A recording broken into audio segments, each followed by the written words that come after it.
Welcome back. We're having an interesting discussion with Dr. Heather Exner-Pirot. She is a senior fellow at the Macdonald-Laurier Institute think tank. Heather, talking about the mining sector as we are, it sounds like Prime Minister Carney seems to be increasingly interested in exploiting Canada's resources, including mining. What do we need to do or hear from him in order to move this idea forward a little bit?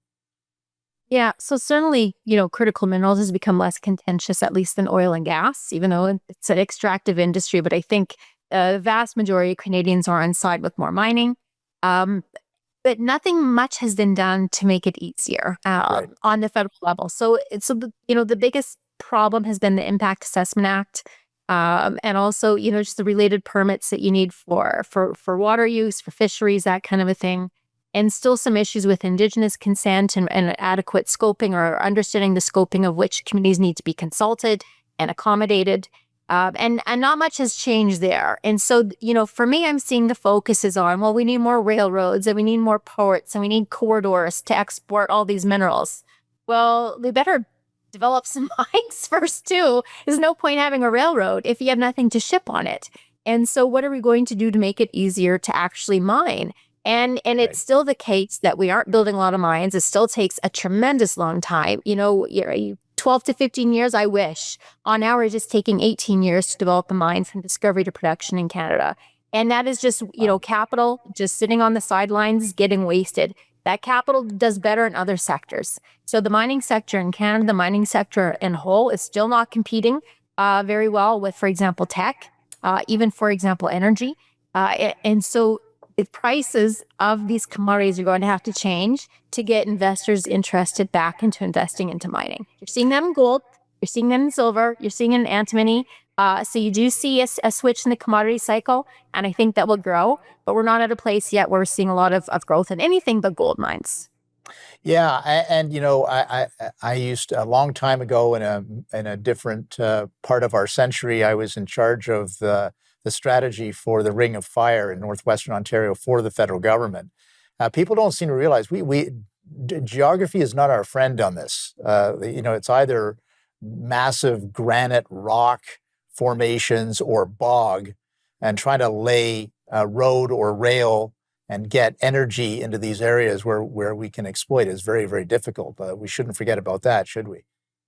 No, absolutely not. And in terms of energy, and there are a couple of these nation building projects which would expand transmission into good mining jurisdictions, roads into mining jurisdictions. These are all multi-billion-dollar endeavors. I think there's a lot of promise, optimism about microreactors, for example, being an easy way to provide that energy, but it's not game time ready yet.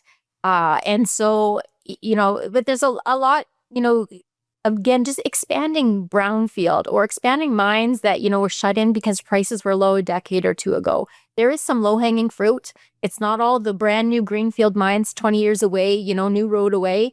There are some other things we can do. And the first is on those niche metals that NATO needs, that are defense supply chain needs, that are byproducts of things that we're producing today.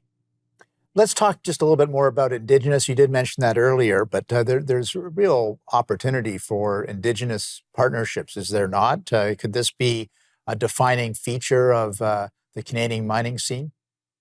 I mean, I think it already is, probably in the last at least 2 decades since the duty to consult, was affirmed by the Supreme Court of Canada.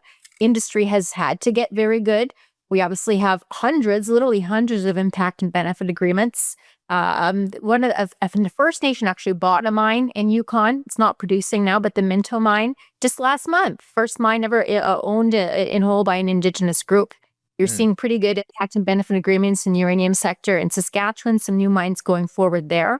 And you're seeing royalty trusts in BC, the Tahltan, very much in the lead of what's happening in the Golden Triangle. Ring of Fire is a little bit the worst case scenario, but to me, it's not emblematic of what's happening between the mining industry and Indigenous nations across the country. So you're kind of optimistic on that part of it then?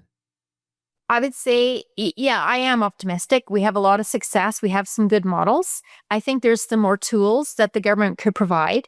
For example, a royalty trust or kind of or a share of royalties for the provincial government.